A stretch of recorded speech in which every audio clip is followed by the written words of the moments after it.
How does a baseball player from Michigan State, turned high-tech executive, become an influential historian, one that solidifies the historical record on both sides of the Atlantic? On the surface, he seems like an ordinary middle-class man from the United States. But one doesn't have to talk with Hugh Baver very long to see that his activism in community building and history will leave a positive impact for generations to come. This is the story of Elihu Hugh Baver.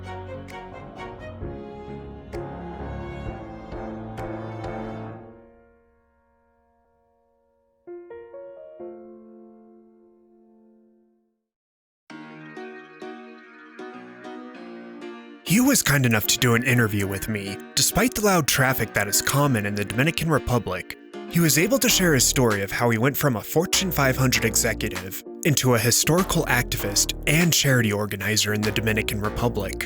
He shares what first brought him to the DR. It was actually in 2010 where I had the opportunity to come here and visit the Red Sox Academy, which is in El Toro on the South Coast. That I was informed by friends who I visited at that time that there's this community on the North Coast that has Jewish origins and beautiful stained glass windows by or near the beach. So that really captivated me, being a number one Jewish man, number two having relatives who died in the Holocaust, and number three just my interest in baseball and the kind of the synergies of all those kind of came together. It really starts to take sights and sounds literally of the area. A few years after Hugh's initial visit, the Dominican Republic won the World Baseball Classic. Hugh purchased the first base from the championship game and decided to donate it to the Red Sox Academy in the Dominican Republic, while also taking it on tour across Dominican communities in the New England area. The Red Sox Dominican Baseball Academy in the Dominican Republic will be receiving a piece of memorabilia from this year's World Baseball Classic Championship game. This is all thanks to a man from Dover. Hugh Baver recently won the game-used first base at an auction, but with strong ties to this baseball tournament and after visiting the academy in Santo Domingo 3 years ago, keeping the souvenirs for himself didn't feel quite right. Then I said, this is something that doesn't belong with an individual collector. This is something that belongs with the country, to inspire inspire others and have them remember this victory. And then from there, I called the Red Sox up and they said, absolutely, we'll take it. A gift that's a true baseball fan. That's pretty neat. Yeah. Yep. All the staff at JetBlue and Santo Domingo.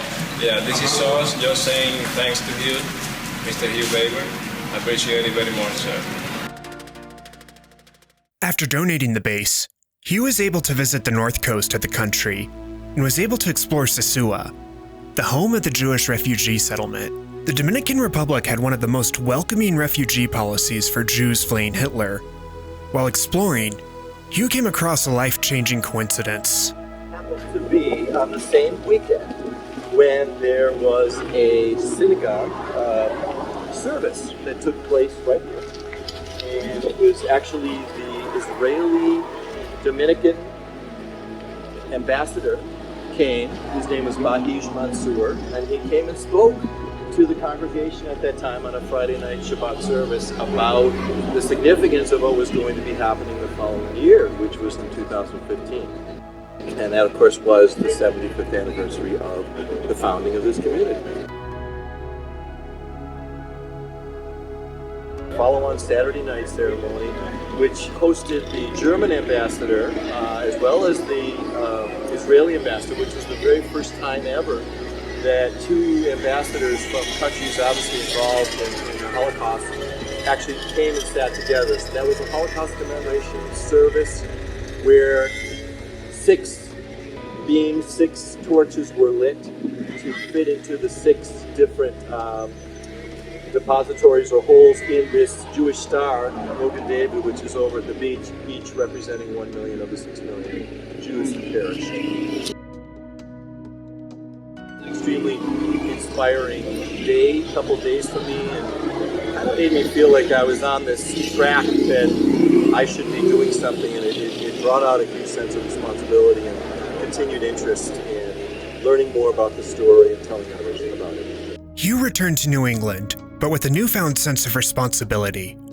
He decided to become more active in solidifying the history between the Jewish and Dominican people.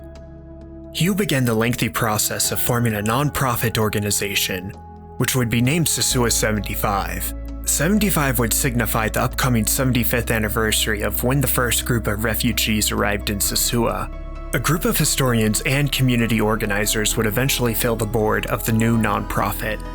One of the first functions of Sosua 75 was to organize a public lecture featuring Dr. Alan Wells, a history professor from Bowdoin College. Not only an expert in U.S. Latin American relations, Dr. Wells had a very personal connection to Sosua, as his father was one of the refugees who found haven there. My father is the man who I introduced to you at the beginning of the story, Heinrich Wasservogel. In the early years of Sosua 75, Hugh was still working full-time in the high-tech corporate world. By coincidence, a business trip to Europe would bring him close to the city of Evian, France. Same location where the Evian spring is and where the Evian Water Company, which that city is best known for, was also in 1938 a very special place where President FDR convened a gathering of nations to specifically discuss the Jewish refugee problem in Europe and the disposition of Jewish refugees, with the opportunity to bring people, country ambassadors together in a central place to debate the merits of opening their borders and letting more Jewish refugees in. Of the 32 nations gathered at the Evian conference, the Dominican Republic emerged as the only one to increase their visa quotas for Jews fleeing Nazi persecution. In 2015, I had a position working for a Microsoft reseller, and we had the opportunity to make a large purchase of software, and the corporate headquarters for this company I was working with, which is called Honeywell International, was in Lausanne, or Rolla, Switzerland. So I flew into Geneva for a business meeting, and as it turns out, I found myself directly across Lake Geneva from where this very famous hotel was, the Hotel Royale, where this event took place. So I took a day, played hooky from work for a day, and took the ferry across Lake Geneva, and went to the front desk and inquired, could you please show me where the room is where the 1938 Evian conference took place? And at that point in time, everyone said, I'm sorry, sir, I think you're in the wrong hotel because that never took place here. We've had the G8 conference and other conferences, and I had done my homework enough to know that, no, the Evian conference in 1938 took place here. The interesting thing was, I only was given 5 minutes finally convincing them that this was in fact the place that this very famous conference had taken place. The hotel manager at the time, or the guest manager at the time, allowed me 5 minutes at the front concierge desk computer. So I said, okay, Google my name, Hugh Baver, Elihu Baver, to see that I am who I say I am, number one. Number two, Google the Evian conference. So we did that, and on the screen popped up images of the conference, including the back architectural roof design, the same paintings, and the guy said, oh my God, this is the right place, please sit here, sir. And I sat down in a room, in a kind of a living room-like area in the downstairs of the hotel. And 5 minutes later, 10 minutes later, he came out and said, Mr. Baver, I absolutely want to tell you that you were 100% correct. This conference did take place here, and he had made some calls up to upper management, but again, this hotel had given there was nothing on the website about it. There was nothing that would indicate, in New England or other places where famous dignitaries had been. Ordinarily, you'll see photos, you'll see a big picture. There was nothing here whatsoever. So ultimately, I left that day with this guest manager going back to a back office shelf, dusty shelf, and brought out to me, upon the direction of this upper manager, the manifest of the 1938 Evian conference, which was the guest check-in register, of which I had the opportunity to open and review, and I was blown away, obviously, by this. And it brought me to tears when I thought about how many people's lives were changed in light of what happened in that room in those 9 days in 1938, from July 6th through the 15th. Thank you. Thank you, Mark. The hotel manager, Mark Figueredo, lived up to Hotel Royale's reputation of excellent customer service. Before leaving, he gave Hugh an acrylic encased doorknob from when the hotel underwent renovations in the 1940s. This doorknob was very likely in use during the Evian conference. Nonetheless, seeing that there was no mention of the Evian conference in the room where it happened was a major inspiration for Hugh to devote more time to his nonprofit. But there is also one other key motivator. When working out the details of our interview, Hugh wanted to be filmed at this location specifically, just outside the gates of the Jewish Museum in Sosua. In fact, it would be the combination of the two. So if you ask me what not one but two factors combined or converge to give this sense of conviction that I have, and basically dedicating all of my life savings, everything towards making this into a reality, was also this, in the sense that this, what I consider to be, should be an international landmark, a historic landmark for what happens here, that between seeing the state of affairs of maintenance of this facility, which should be completely supported and completely open all the time for visitors and otherwise, and what I saw in Evian, to me they both were an outrage that there was nothing demarcating such a famous conference that affected so many people's lives in Evian, and then to come here, move here, I've been living here for 2 years, and to see the level of disrepair or lack of respect for the sanctity of what this building and museum represent. Not only is this museum and landmark in dire need of repairs, it is almost always closed. Despite having hours of operation posted on the entry gate, many visitors over the past several years haven't been able to get inside. Why is the museum always closed? Why can nobody, it seems, ever get in here? Well, that's the $10,000 question. Because at first I thought it was just my own experience, until I had others contact me who saw the work that I was doing.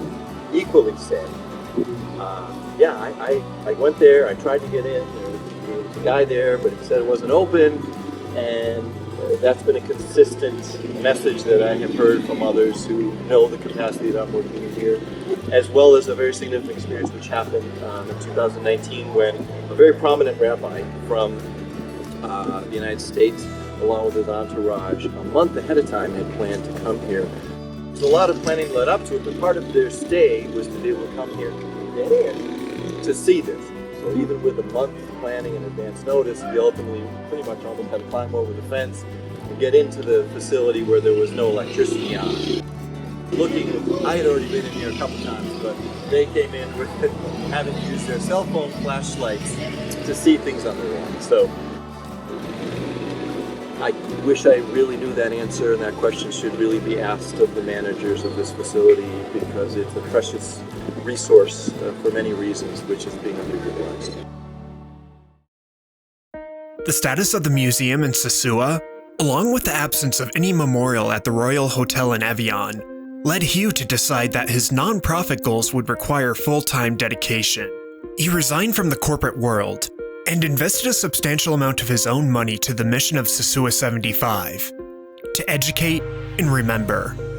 Many of Hugh's efforts over the next few years involved collaborations with museums, nonprofits, and the few US-based historians who taught this subject.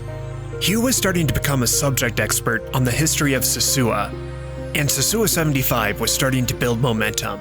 He was an invited guest to several universities, Jewish organizations, and was invited to speak at the UN's press conference leading up to the anniversary of Kristallnacht. Hugh's travels became full circle when he returned to Evian. He stayed in touch with the manager who originally helped him. So after that, this particular guest manager turned out, in the 2 and 3 years of consequent correspondence with him, turned out to end up being the assistant general manager of the whole hotel.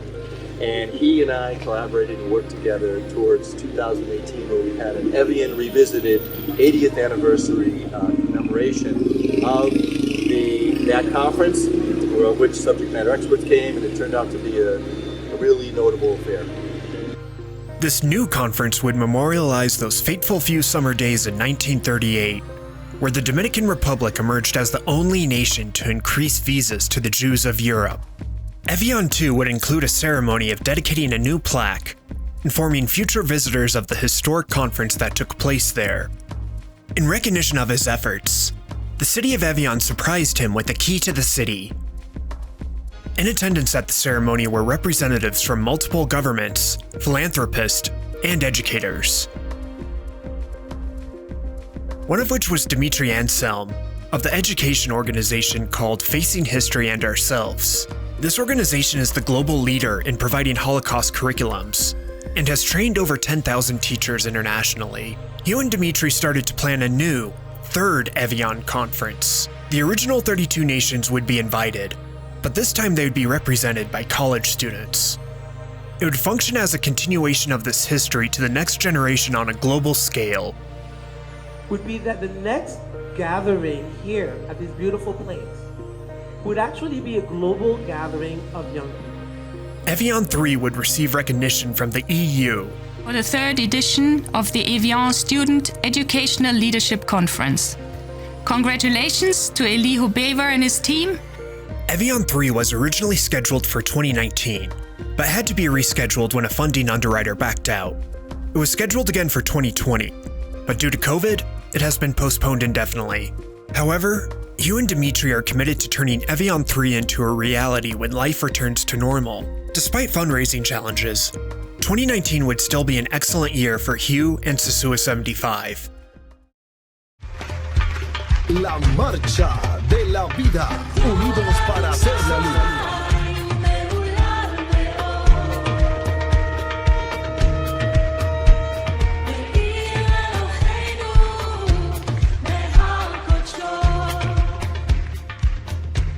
The March of Life, an internationally coordinated event, was to have a parade in the Dominican capital of Santo Domingo. Hugh was invited to be one of the keynote speakers. Along with 4,000 Dominicans, Hugh marched in remembrance of the Holocaust. Hugh would be the keynote speaker at a few other events in 2019. While Sosua 75 was growing and expanding, the forthcoming coronavirus would cause serious setbacks. Events and plans had to be postponed due to the pandemic, including Evian 3. Hugh and Dimitri had most of the preparations for the third Evian conference completed, but like the rest of the world, it would have to wait for the pandemic to pass. Funding has always been a challenge for Sosua 75, but with the pandemic, it is now at a critical inflection point. If you want to contribute to Sosua 75 and help keep its mission to educate and remember alive, you can find a link to their global giving page in the description. At the end of my interview with Hugh, I asked him what else he wanted to say that hadn't come up yet. I do, because I think this is one of the most important parts of it, and that is that the Dominican culture, and it's easy for me to see how back in 1940, when the Jewish refugees came here, how they have spoken about how much they were welcomed. They were welcomed by the native population. The native population here totally collaborated with them, helped them in so many ways. The heart of the Dominicans are just like gold, oro. Corazón de oro, if I had to say it in Spanish. So that same attitude still prevails today, and it's something that should be noted, is that if that even happened today, my experience coming here with myself and my wife, totally different culture, we never feel anything related to prejudice or any kind of be ostracized in any way due to us being of a different color, of a different creed, of a different religion.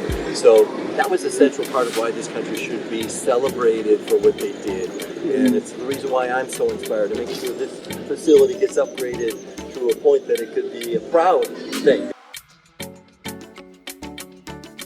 I hoped you enjoyed learning about Hugh and his nonprofit efforts.